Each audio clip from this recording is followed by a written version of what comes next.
Welcome, everyone. Wow, what a beautiful story.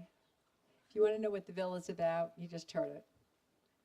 They're inspirational to us. My name is Sue, and I'm an alcoholic. And I'm just overwhelmed with gratitude today for everything and everyone. I don't even know where to begin. When you played The Impossible Dream before, I was in tears because 44 years ago, I was in the Hamptons and I was drunk. 44 years ago this weekend. So I want to share that thanks to this beautiful program that you've heard, the 12 Steps, I got sober. I'm not going to tell my story now. I think you know the ending if you read Jim's book. I hope you do. But that was the beginning. My mother put holy water in my scotch. She never gave up. Congratulations. All you family members, holy water works. Father Jack, though, had, I think, scotch in his holy water bottle. So I wish I had that one. But anyway, Mom never gave up. Our moms, our dads, we're here because of our mother's prayers today. We're here because of all the families. I see the hope in your faces. What makes everything worthwhile is I've had families come up to me today and say, "Oh God, my life is so beautiful today." 5 years ago, it was terrible. A young man came up, "Would you sign my dad's book? He's in recovery." And I thought, oh, he was for speedy recovery. I thought he was like in the hospital. And he said, "No, he's here." And he said, "And I think he's getting well." I could have cried. I mean, this is what makes everything worthwhile. And so you who are battling today, you're in you're in the rooms and you're hearing all those meetings and you're getting Cusack like you heard.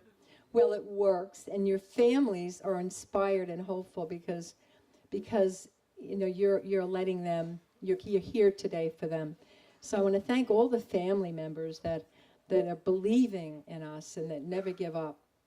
And my dad never had this program, so I grew up on the other side of the coin, and I hated alcoholism and I hated his drinking.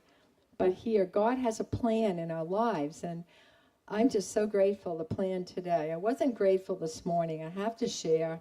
I was a very ungrateful alcoholic. At 5:30 this morning, God tested me every bit he could because I was looking out at the tents and the winds blowing. And to have faith, it's hard sometimes. Trouble is a gift. But, you know, I just kept putting one foot in front of the other. And the wonderful staff, they're so tired of hearing me text them at 5:30 and 7. And then I texted, "What else do we do inside? Maybe we should go in." Meanwhile, but my husband was always, has a lot of faith than I do now. I really lean on him a lot with that.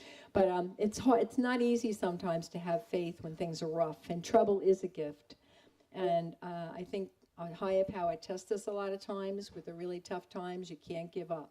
You've heard the stories. This beautiful couple that are dear friends today.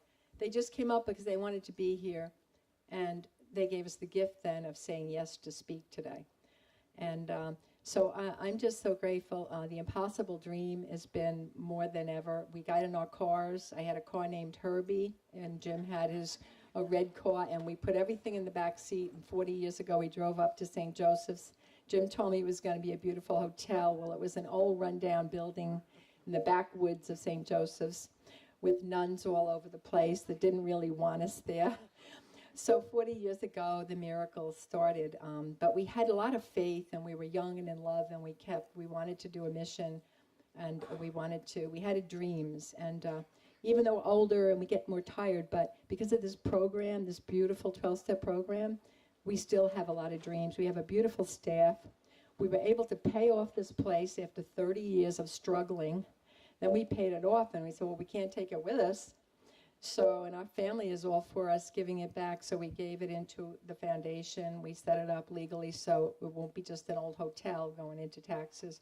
This whole property is protected for all future alcoholics and grandchildren and great-grandchildren. If we die, it goes back. The staff has to run it, so they have to watch it. I'm going to be sitting there on the bench. Our ghosts are going to sit there like Father Martin. And thank you for letting me bug the heck out of you guys. and for loving us so much as you do. I can't get over the gifts. I'm overwhelmed. I mean, I know Jim, he'll say it better. He's a better speaker than me. But, we're just overwhelmed with the love and the care and all the giving back. So now it's in your hands for the future. It's 2 years old. Now we want to build a bigger women's unit. We want to put a retreat center, or maybe work with adolescents on the mountains up there. We want to build it's 100 acres. So the vision is beyond us.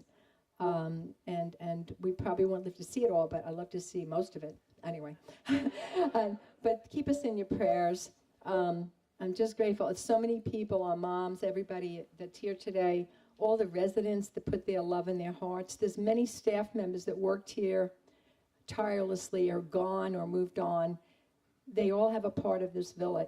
We're just two alcoholics. They said, yes, that's all we are. And we're just very, very grateful.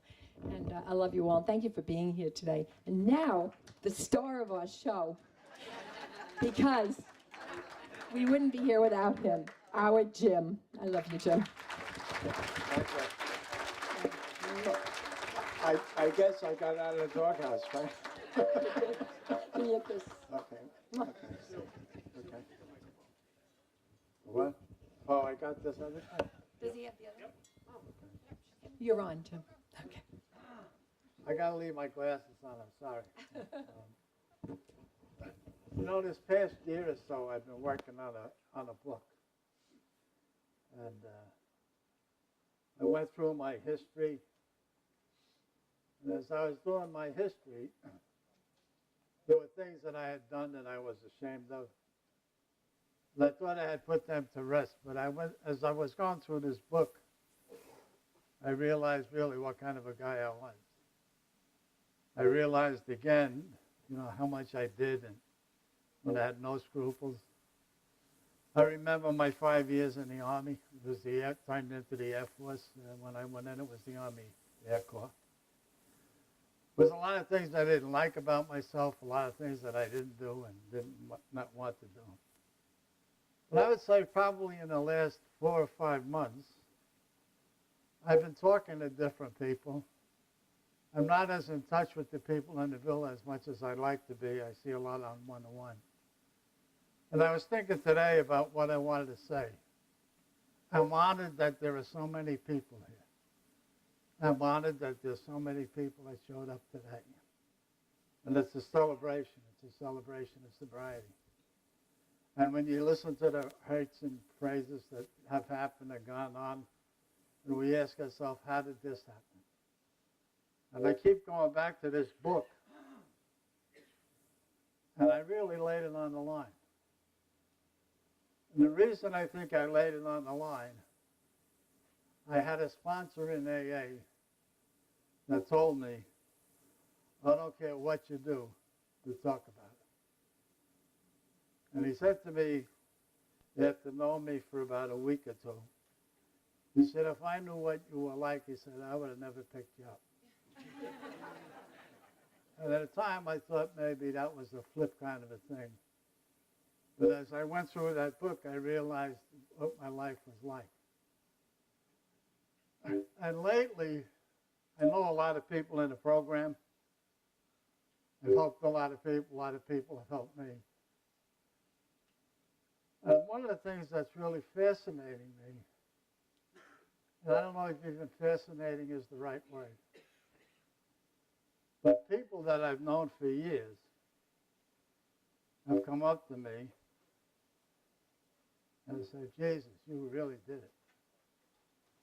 It wasn't a derogatory thing or anything else. It was just something that, what's that, Papa?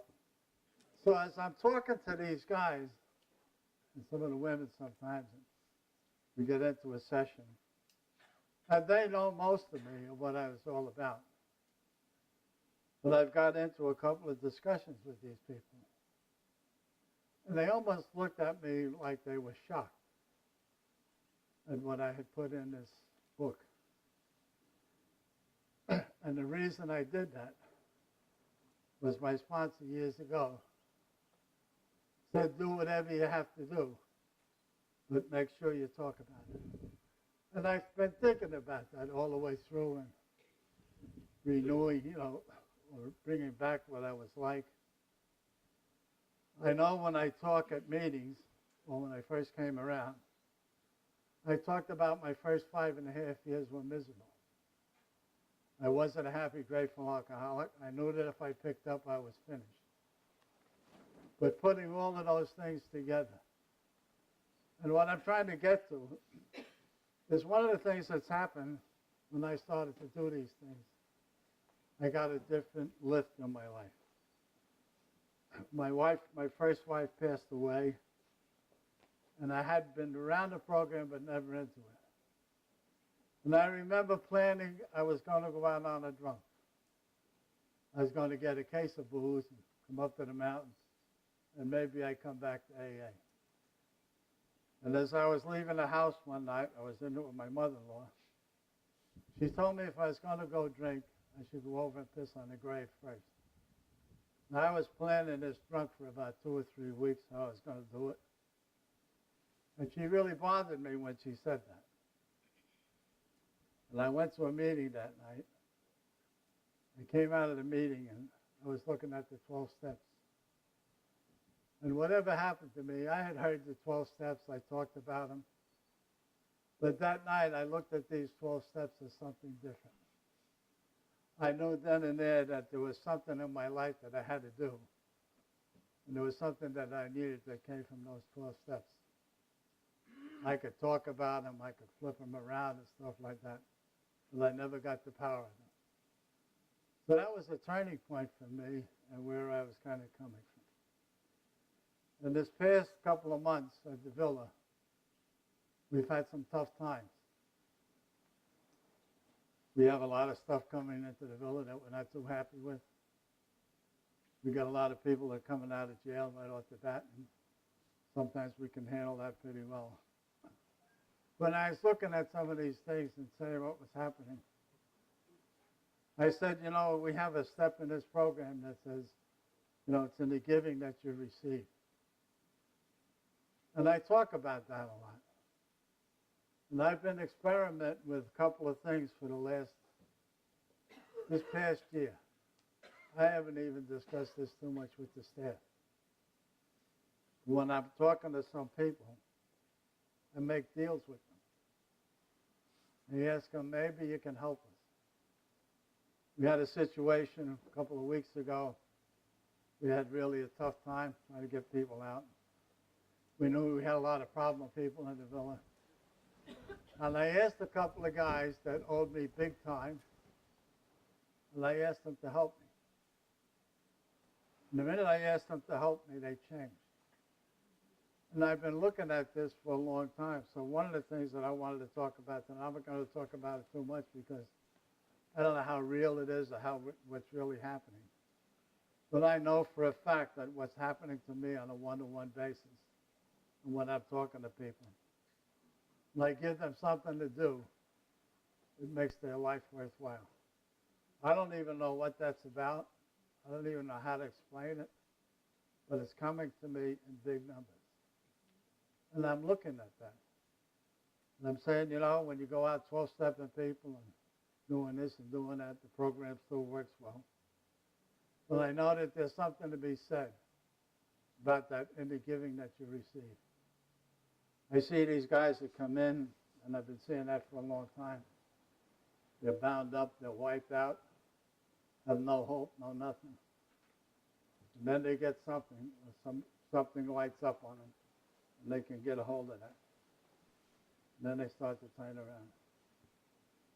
So I've been sticking my neck out. I'm not hiding it from anybody. I just want to see how secure that is. But being an active alcoholic, when I was looking at that book and realizing the things that I got away with and the things that I really wasn't too proud of, that really kind of bothered me. And I'm looking at this idea of giving some people than the giving that you receive. That I think there's a lesson in that step that maybe most of us don't use. And I wanted to just mention that tonight. It's a new approach for me. And some people that everybody have given up on and nobody wants, not 100%, but it's working pretty well. It's working pretty well if I kind of take advantage of it. And I remember it in the early days with my sponsor. He was in the early group of AA with Bill Wilson. And they used to have a lot of fights there. And I remember, going into the Greenpoint group and the groups that I belonged. We always had some struggles or something else was going on. But for somehow or other, we always went for coffee after the meeting. And that still goes on in a lot of different places. So I just want to thank you all for coming here today. I'm really overwhelmed at the people that I met today. Not overwhelmed, maybe that's not the right word. But I was shocked. I met some guys that I haven't seen for years. And they tell me what a great life they've got. A couple of their wives told me how great they were. And I'm looking at, this is what this program is all about. And maybe there has to be something more. And I didn't even know if this is the right place to bring it out. I haven't even talked about it to Sue. But there's a lot to be said about it's in the giving that you receive. And I want to thank each and every one of you for coming up here. I want to thank you for the opportunities that we've had.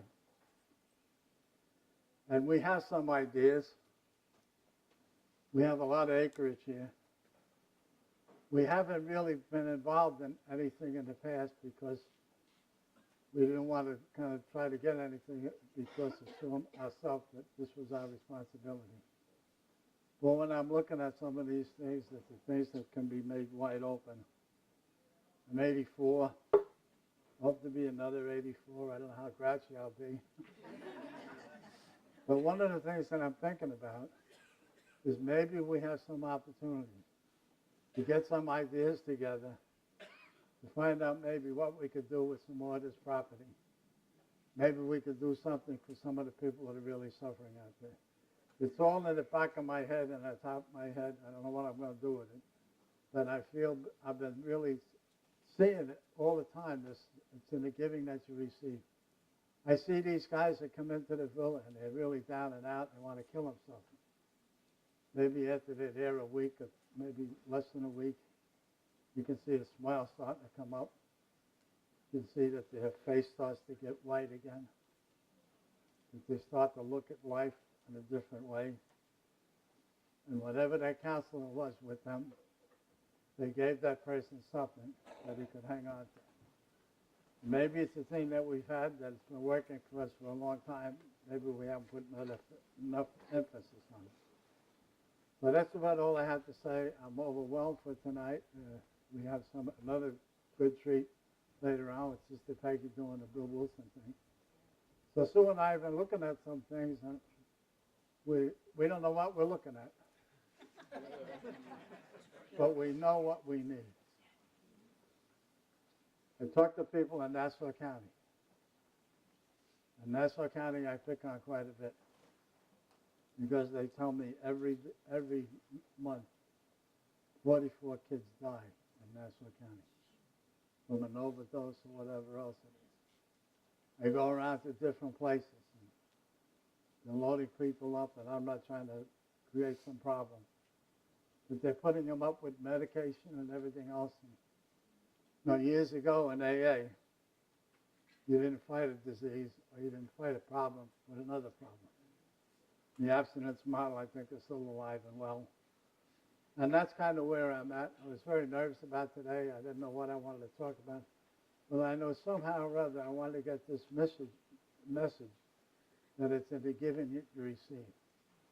And I think that's one of the foundations of Alcoholics Anonymous, that we get it without even realizing it. And in the back of my head, I think maybe if we could do more of that in the giving that you receive, we could probably make a lot more headway than we got. So thank you all for listening. Thank you all for coming. This has been a big boost for Sue and I. Thank you.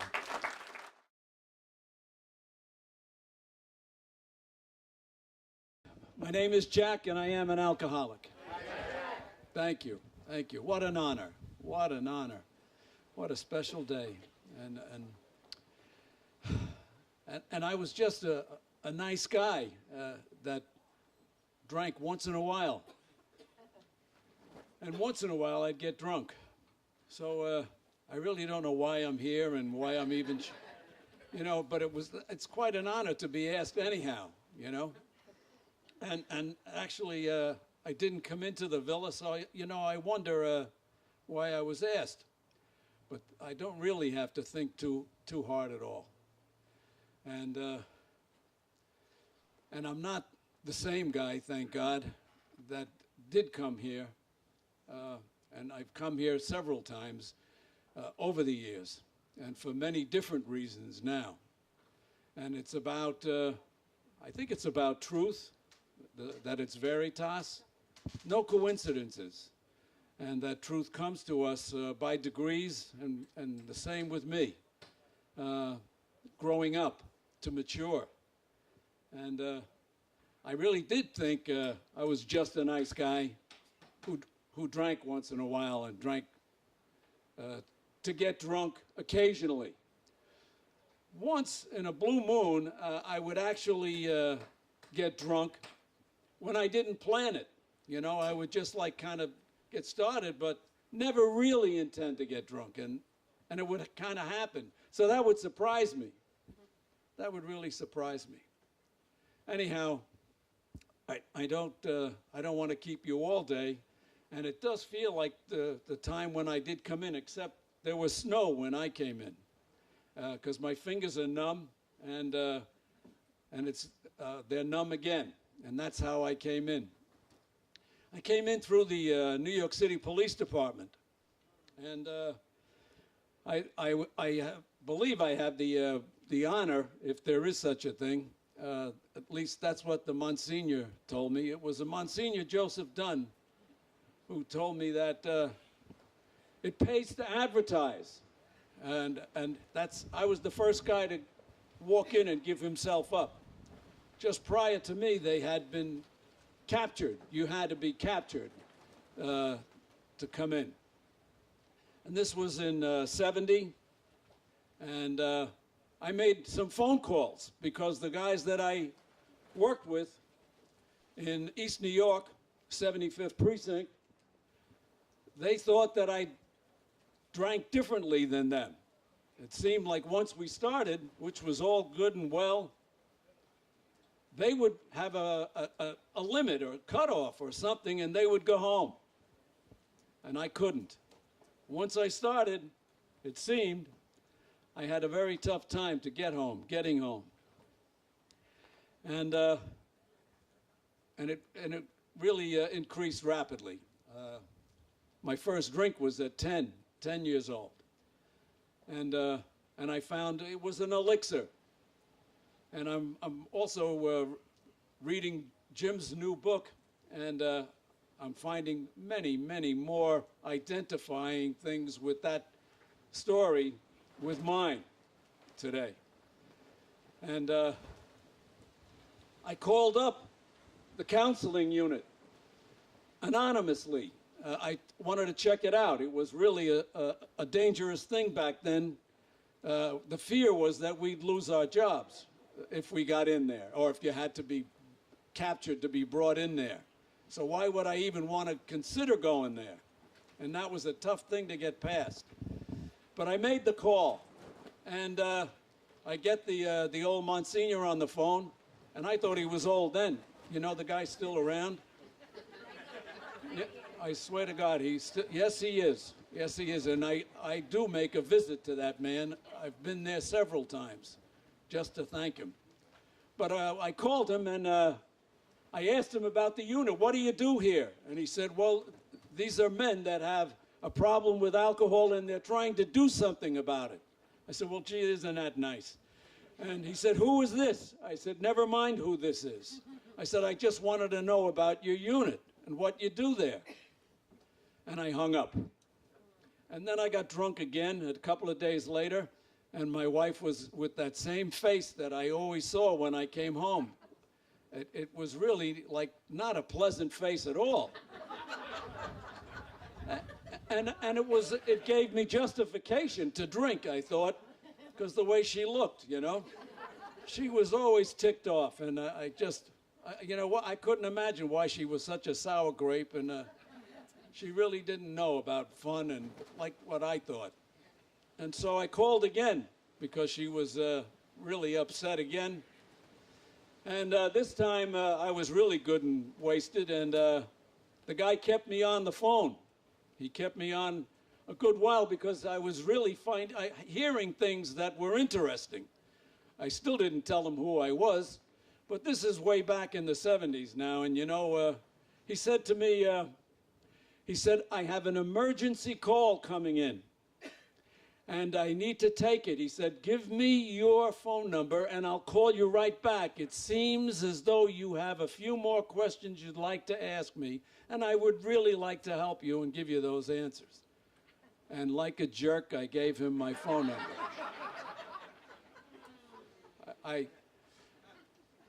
And sure enough, when he called me back, he said, is this John Fitzgerald? Well, that was my formal name, so I'm hedging in my head, thinking, oh my God. But it really, I said yes. And it honest to God felt like somebody had taken a couple of cinder blocks off my shoulders. I felt that kind of relief, that it was out in the open now. He had me. And so then that old man started laughing. And I said, what the hell do you think is so funny? And he said, well, I'm sorry to laugh like this. He says, but you just have a half a step more to go, because he says, it seems I have 3 John Fitzgeralds. Which one are you? For a second, I thought I was off the hook and I could, but I remembered the feeling of those cinder blocks. And I said, I told him who I was. And I began the march of coming up and surrendering and finding out about it. But I still thought I was just a nice guy. And my wife and I, of course, she wasn't always very happy. And we had 4 children. They were all little. They were all under the age of 7, 8. I think the oldest was 8. And the youngest was just 2. And we come up here, well, the roads were really bad. You know, it was January 4th. And that's, well, it was January 5th. I'm sorry. My sober date is January 4th. And they didn't know that I had picked up after the detox. Nobody knew that. That was my secret. Even the old Monsignor didn't know that. I didn't make it through New Year's. When I got down to that counseling unit, one of the old-timers said, how did you do New Year's? I said, I did great. I said, I had only a small bottle of champagne and 3 bottles of beer. So for me, that was like coasting. What the hell was he talking about that he was shocked? And you're in the counseling unit. I got by, but I paid a price for it. And in coming up here, they checked your bags then. I was very fortunate that they didn't take my blood, because I would have had to go back to detox. That's the way it is today. And I know that from bringing my son up here just 2.5 years ago. Do not let that kid go home. Bring him direct from detox right straight here. I learned that the hard way. There's no way that kid's going to stop. Dad, I got a million things I got to do. And I know I'm skipping around, but this is where I'm at today. And so I made it in here. And it was January. And do you know that our wedding anniversary is in January, before the end of the month? And the commitment was for a whole 28 days. I said, oh my God, I really don't need, you know, I'm a college graduate. Yeah, I honest to God don't believe I need an entire freaking month here. And they're going to say the same things every day. You know, we'll have a big book meeting, we'll have a step. Oh my God, what step are we on? I have no idea what the steps. And tradition, stop, traditions. Yes, every single night there's a meeting. Oh my God. I knew that if I talked to Jim and told him that it was our anniversary coming up before the commitment is up, that he would understand and that he would see that it would be okay for me to get out of here in 2 weeks, you know, college grad and all that, you know. So I made an appointment. I made an appointment with Jim. And, those of you that know Jim as a counselor, he really hasn't changed a hell of a lot, I'll tell you that. And I found that out right from the start. I brought my case to him. I told him my whole story. I got 4 kids home. They would really appreciate seeing me. And my wife, this is our anniversary. It's our 9th anniversary. And so I laid it all out there for him, and I said, I really believe I should be going home next week, way before this whole big deal thing, you know, that you got to stay the whole damn time. And he looked at me, and he was very patient. He didn't smile. He said, Jack, personally, I really don't give a shit whether you go or you stay.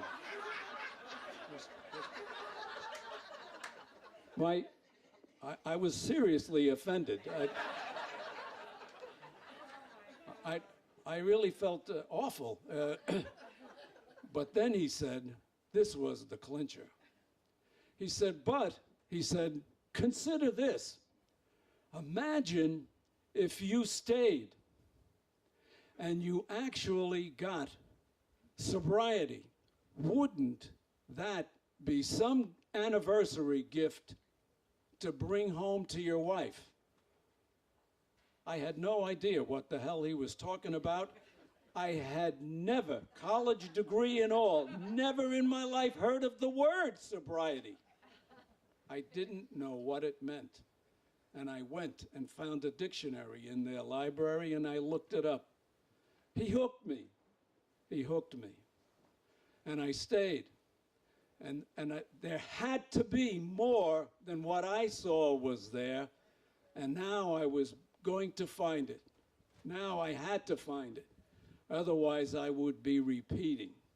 I did not want to ever have to repeat that again. It was bad enough the first time. Bad enough.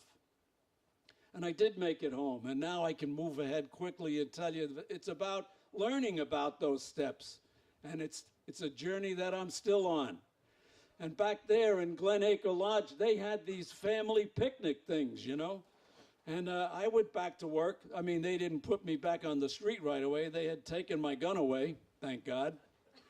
And but they let me have my badge because they said that I could use that to get on the subway. They were very kind.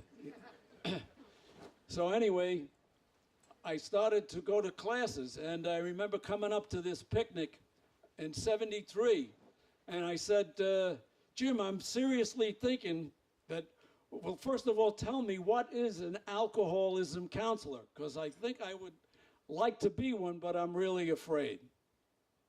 He said to me, and this was really what was a major help to me, because I had gone up about a year after and taken my 5th step with Jim, because I trusted him. And I forgot to tell you how come I trusted him. Because there were nights when there were blizzards that the AA people couldn't come in. And there was no speakers. Jim spoke. And when I heard his story, I said, holy mackerel. When I get to the 5th step, this fearless moral inventory in the 4th, I'm not going to have a problem if I tell it to him, because he's done everything. And how could he be so honest about it and so brave and just say it? It gave me the courage that I could do that too, that I could get through this stuff that I'd been carrying around in my head forever. It was who I thought I was, who I believed I was. And I did my 5th step with Jim. We did it in 2 days. It was while he took a break, his lunch break, walking the streets, the roads rather, up here, walking the roads. Wow, what a gift, what a gift. And so moving ahead, to be a counselor and me running that by him at a picnic. He said, you have what it takes to be a counselor. I said, what does it take to be a counselor? He said, you have caring, personal caring for others. I said, where the hell did that come from? I never cared for anybody but myself. And he says, I don't know where it came from, but you have it now. You have it. Holy mackerel, I could build on something. I could begin to grow up. I could begin to mature. I could begin to bring it home, is what they were telling me back in my meetings. Bring it home. I did try to be a counselor. I took that test. I failed it. I could do the oral because I could talk, but I couldn't do the written. I failed by 5 points. So then I had to go back and do the whole damn thing over again. More credits. I failed it again by 2 points this time. And so I quit. I says, the hell with this. It's not worth it. And then there were these guys in the counseling unit that were working it now. And they got to me and they said, why don't you try again? I said, again? Yeah, try it one more time. Ah, crap. Okay, I'll try it one more time. And I did. And this time I passed. Holy mackerel. By this time they knew me by my first name walking in there. But Jimmy is the guy that was behind me and encouraging me. And we, with Jim and Sue, we met them again at Marriage Encounter and Curcio. I mean, you wonder what the hell I'm talking about, right? Well, we know. And these are things that come as bonuses or extras besides the program. Keep coming to meetings. Keep those steps in your life. And how the heck did I get back here again? When there were men in my life that were sponsoring me, that were instrumental, that had come through here, that were counselors here too. And I see their names on the wall and pictures of them in the wall, and it makes me so happy that these men were in my life, even after I came through here. And they helped me to do an intervention on my dad, on my stepdad. And I got him to go into, out of this nursing home, and he came up here. He was an old bartender from Park Slope, Brooklyn. And what happened was some other bartender he knew, well, he knew every bartender throughout Brooklyn, and come up around the third week. And he says, hey, how you doing? So the guy says, oh, great, I'm just visiting my nephew. And all. He says, yeah, me too. And my old man copped out and he escaped. He had his bags all ready and he flew. So he pays a price for that. But I got the chance to get my son here. And that was only a couple of years ago, 2.5 years ago. And he said, when it came down to it, when it really came down to it, he said, Dad, this is the kid born in sobriety. He never saw me drink. Never. And he says, Dad, I really don't want to go to meetings. I don't want to go to detox. I can't stand this crap. And he says, I'm doing it my way. And I'm stopping right now. I said, well, that's fine, son. I said, but I'm going to monitor you 24/7. And I said, the reason I'm doing that is because there's an extremely high rate of that you could have a seizure as a result of you're trying to detox yourself. And there's a possibility that you could die, and I want to be right there to help. He says, you're trying to scare the shit out of me, Dad. And I said, no, I'm not. I said, I'm actually a credentialed alcoholism counselor, and this is what they taught me. And I know it for a fact. Oh, my God. He went up to bed. He had his last drink at dinner, and he didn't make it to 24 hours. The next day, off goes my wife to Al-Anon, where I go with her to Al-Anon because it's a disease that's in the family. I didn't go that day. I stayed with that kid. And sure enough, he flung the phone across the room talking to his sister. His legs were thrashing. The arms were flailing. His tongue came out of his mouth. He is frothing from the mouth. He bit his tongue. The blood was pouring down his chin. His eyes rolled back in his head. And I was holding him down to the couch, pinning him down to the couch. It's not something you would want to be there with, especially if it's your own. I had been there before with others where it don't matter when you're objective about it and you're dealing with it. But when it's your own, it's a different story. That was a nightmare. But we got through it with one hand on the phone with 911, and I knew exactly what to tell them and where the address was, and get your ass here immediately before I lose this kid. And that was the convincer. That was the convincer. Now I'll go to detox. Now I'll do what you say. And thank God there is Veritas Villa. Thank God there is. Because I could get him up here, and that's where it came from. Don't let him go home. At the end of the don't let him go home. Don't let him pick up anything. Because he had a lot of crap back in the room. He was living with us.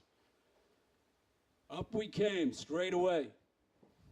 That young man is sober today, 2.5 years, thank God.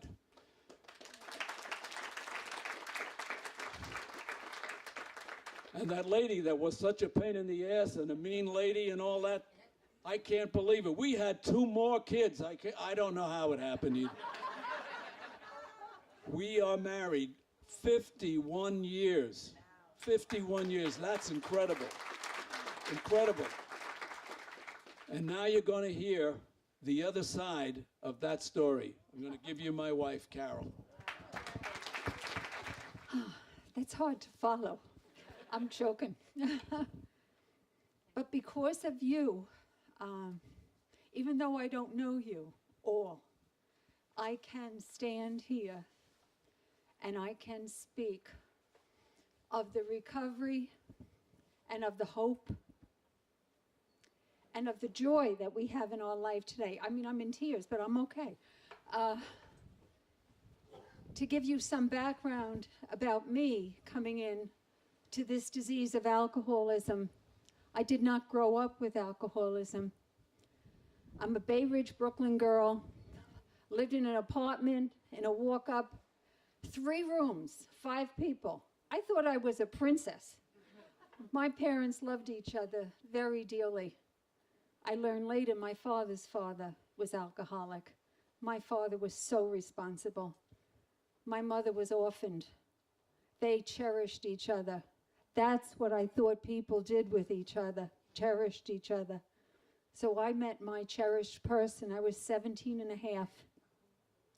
I was in my first year of college. I met him in Hinch's Soda Parlor, not in the bar, Hinch's Soda Parlor, and we were like happy days. That was the years. It was 1958, and we fell in love, and we married 3 years later. Jack drank a bit. I wondered, why when he drops me off, he has to stop off until 4 in the morning. And he said to me, but Carol, I work at 2. I don't have to go home like you do. I work at 2 in the afternoon, so I get up at 4, I go home at 4, I sleep until 12, and I go, doesn't make much sense, but maybe it does. I don't know. I always tried to buy his stuff, but it didn't sit well with me. And I was a great setup for this. We married. I was 20. He was 23.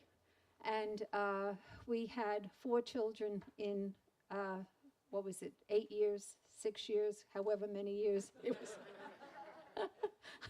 It was busy. It was busy. That's all I know. And I did a lot of, and I thought Jack drank a lot when we were dating. And I said, wait till he marries me. He won't have to stay out all night. He'll come home and we'll have a great time of it. Well, he didn't come home. He was out a lot. And I did a lot of looking out windows, crying, wondering when he's going to come home. If he loved me, he would. Doesn't he love me? This whole thing. And this went on for years. We had a lot of, it was difficult. We moved out to Long Island with the first 3 children while I was expecting the third. And we thought, geographical cure, this is going to be great. You know, then he'll come home and we'll have the house and the kids and the this and the that. Well, there's bars in Long Island. Jack was a bar drinker. And he always went out after work. And if he did a 4 to 12, he came home at 4 in the morning. If he did whatever he did, he came home at 4 in the morning. And these were the times when I would lay on the couch and I would wait. And I would watch television. And at those times, television went off at about, 1, 2? And then the siren would come on, woo! And you know, I'd be asleep with the popcorn and the candy and the this and the that, and I gained weight, and I was, you know, so food became my comfort. And I ate, and I got to be quite a size. And between being pregnant and eating, I was a good size. And after we were married 9 years, Jack got sober. And I thought, oh, this is wonderful. We are going to be, you know, he's going to come home and it's going to be great times now. You know, he'll be the husband I always wanted. And the first year was the, what do they call it, the pink cloud that you're on? And it was wonderful. And then it wasn't so wonderful. It was difficult. He was a very angry man. And I was introduced to Al-Anon. And when I was introduced to Al-Anon, it was at an AA meeting. And one of the women said to me, why don't you go to Al-Anon? It's for the families of alcoholics who have been affected. And I thought, oh, isn't that nice that they have something for people who are affected? I'm fine. And, you know, I'll be fine. I'm glad they have something for you. And because I thought I was doing a good job. You know, I was raising all these kids. They had white shoes. They had clean clothes. You know, I worked myself to death. And I was angry and I was sad, but hopeful. But I went to Al-Anon. And I loved it. And I really enjoyed getting out to the meetings and being with people that I could be myself with. I didn't have to act as though everything was all right. People were in the same boat as I was, and they were living, they were joyous, they were happy. And I learned how to share with other people. In the early days of the recovery, as I said, there was a lot of anger. And I went to an AA meeting one time, and it was an anniversary, and one of the men was speaking, and he was speaking of his wife, and he called her a son of a bitch. And I thought, ooh, that sounds like what I'm thought of. And he went on, and he was talking, and he told his story, and he said, when I got sober 5 years, I fell in love with that son of a bitch. And I went, oh, great, that's great. And, you know, at the time, I think Jack was sober 2 years. And then I started speaking in Al-Anon, and we were having a difficult time. And I'd say, okay, I got 3 years down, 2 to go for him to fall in love with me. And then I had 4 years down, 1 to go. Doesn't look like it's going to happen. And then after 5 years, it did happen. And we started to do well together. I was doing well. I had people that I could identify with, talk to, learn the program, live a day at a time. I found my higher power through the program. I was always a Catholic good girl, and I went to church, but I never knew my God like I learned my God in Al-Anon. I learned how that he loved me, and he loved me just the way I was, and he would take care of me. And that was the hope that I had. And after, then we had 2 more children. Of course, when you're happy in AA, what do? You have more kids.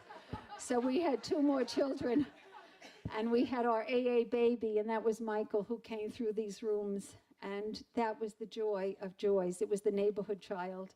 Our oldest was 13 at the time. And then we did have Carol Ann, who was the youngest. She's named after me. And it was rough years, but it was good years.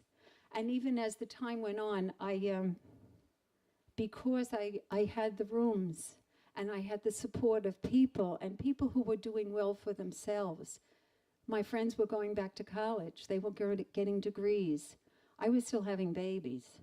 but I knew that there was something else. And then we weren't always getting along so well. And I said, if anything happens between Jack and I couldn't support myself. I never finished college. I was a college dropout. So I started courses. I became a nurse when I was 51. And I became an RN at 51. And is that great? Thank you. And this is from a girl who flunked out of college. I flunked out after a year. I got an A in my husband's papers because I'm a very good caretaker. But, I didn't do my work for me. Al-Anon helped me to learn to take care of me. I had to do that. And so I did become a nurse. I worked in the local schools, actually in the school after, but I worked in the local hip center for a while because I also took care of my mother who had a dementia. And then I worked in the schools for 12 years. And another thing, when, I didn't want to be a school nurse, I wanted to be a real nurse. But the job became available, and it was wonderful. Jack was so encouraging for me to go there because he worked in the schools. So I worked in the schools, and he did. We had summers off, and it was wonderful. And this is the higher power in my life. I keep putting one foot in front of the other, and, he takes over from there. I'm looking at Sue and at Jim. We met them back in the 70s. We met them when we were kids, and we were so hopeful. And we went to marriage encounter together as couples. It was a wonderful, wonderful time in our lives. And we brought our children up here. We brought them up to Glenacre Lodge. We brought them to St. Joseph's. They had picnics in St. Joseph's. And she had a relative who was, Harry the hot dog man. Handsome Harry the hot dog man. And he would have hot dogs for the kids. And the kids loved being here with us. It was a family recovery. Today, I have a daughter who does go to the rooms, 2 daughters that go to the rooms. I have sons that can talk about their drinking with us. Dear God, I pray that they'll come through here one day, another one of our sons. I hope so. But I don't know what his journey is. It's his journey. This is mine. And we keep praying for him, and we keep encouraging them. And a day at a time, we have a good life today. We're retired 5 years. We've traveled. I mean, who would know that 51 years we'd be still together? And we're liking each other today. I mean, we didn't always like each other. I loved him. I knew I loved him. But we didn't always like each other. And today we do. And I'm grateful to be here. And thank you for listening to me. Amen.